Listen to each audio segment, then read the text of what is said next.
few exercises on preparing an application for seeking a patent. So the first question is, what are various documents that are required to be submitted along with patent application? And the answer to that is, there are many documents which are required to be submitted, such as, first of all, there should be one application for grant of patent.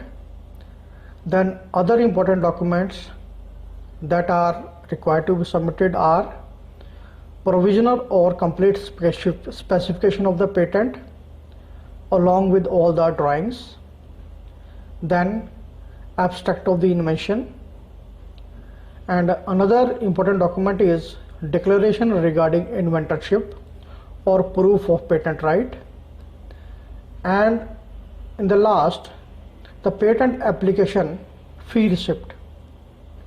So these are the documents which are required to be submitted.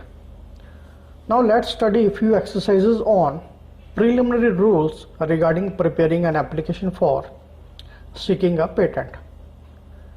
So there are basically two types of exercises for patent document preparation.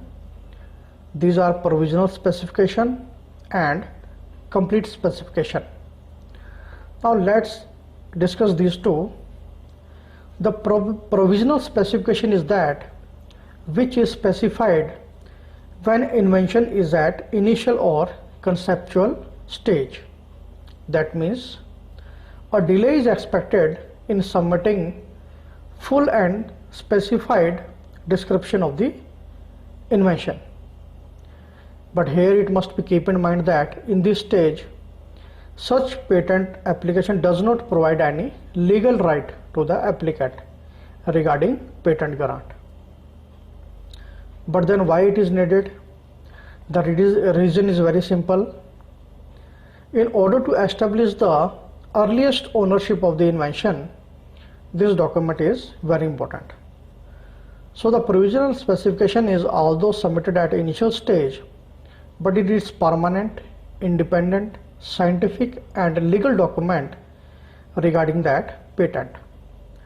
So once application is submitted in this specification, then modification is not allowed in the submitted concept. Also, this provisional specification cannot be the basis for patent grant, because only final product or final invention outcome is evaluated for permanent patent grant. Although its concept was submitted in the earlier stage during provisional application to the patent office, but complete specifications are evaluated at the end for the final patent approval. So here it must be noted that once provisional specification is submitted, the complete specifications are needed to be submitted within the 12 months of filing the provisional specification. And also, this period can be extended by 3 months if the request is submitted in advance before expiry of this 12-month period. So with this discussion, it is clear that it is not necessary to file an application with provisional specification before the complete specification, but if it is filed, then there is an legal advantage in this case. If there is some dispute regarding patent grant, when two parties are applying for patent regarding similar product or design, so this gives a priority to the applicant over any other person who is likely to file an application with regard to that same invention or same product, which may have been developed in some other part of the world. So let's discuss few exercises that must be correctly filled during preparing patent application. First of all, the names of inventors must be correctly filled in the patent application. Second point is that the title of the draft should be as per specified format and provisions. And the third point is that all specified documents must be accompanied with the patent application. And last very important point is that patent application should be submitted to the respective patent office.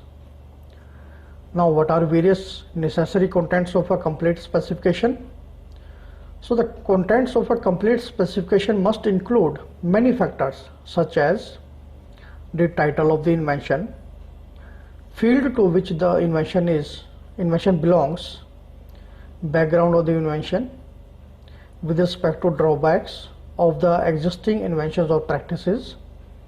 Also, the complete application must include the complete description of the invention along with experimental results, drawings, which are essential for understanding the invention.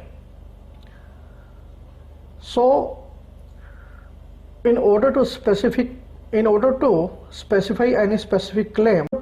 specify any specific claim or statement,